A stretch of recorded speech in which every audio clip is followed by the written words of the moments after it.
Hey everyone.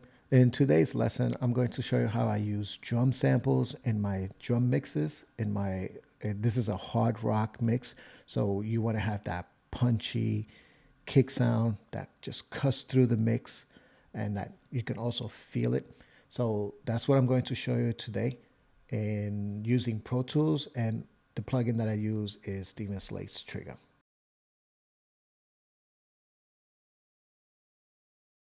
All right, so here I have a drum mix, and I'm going to just play a little bit for you. Now, this drum mix, I'm starting from scratch. I did nothing to it other than just a quick rough balance. And then these two plugins that I have here, that's just checking for the phase. That's it. I'm not doing any EQ, no compression, no nothing. Okay, so let's take a listen how this sounds.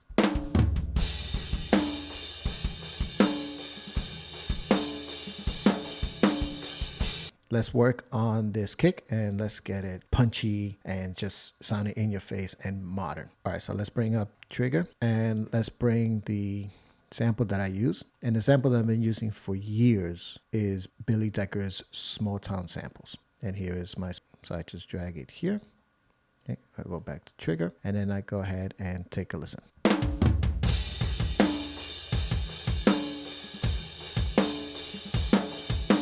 Okay, so you heard there was a missed trigger. Very simple to fix. In the past, what I used to do is I used to take the drum track and then I used to convert it to MIDI and then use that as a trigger, but it was time consuming. And with this plugin, with Steven Slate Trigger, you can do the same thing, not converting MIDI, but you can get rid of those missed triggers or be more accurate, and it's much faster. So I'm going to show you how to do that. So here's my re-trigger. It's at 15 milliseconds. I'm going to bump this up to maybe 60, 70, and let's take a listen. See if that fixed it.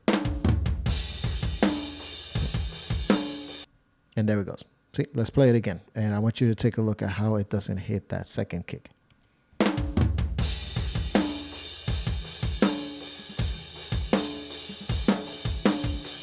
Perfect.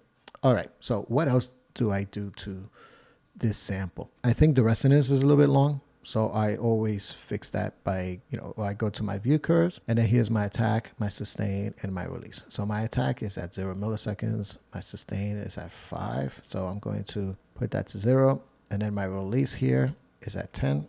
And I like to do it to 5. Now it's going to give me a much punchy, quick hit. I don't need my kicks to resonate because then that resonance is going to carry over to the next kick hit or the snare, and I don't want that.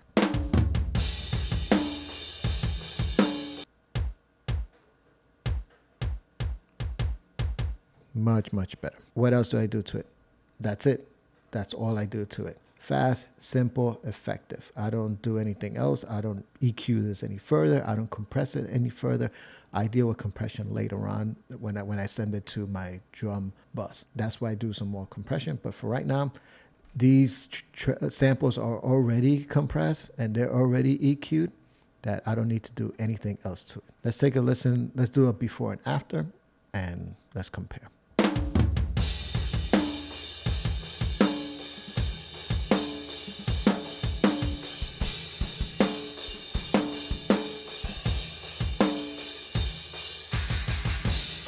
Okay, so obviously it's much louder, so I will fix that later in the mix. I can probably bring this down maybe a dB or 2. Okay, let's try 2 dB, and let's take a listen.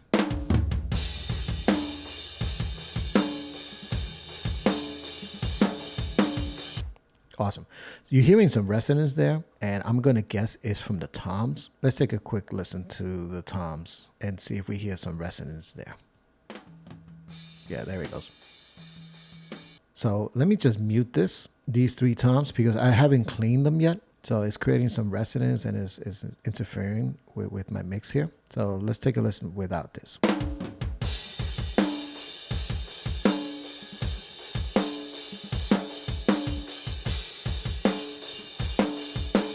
If you like this video, please check out some of my other videos. And until next time, happy mixing.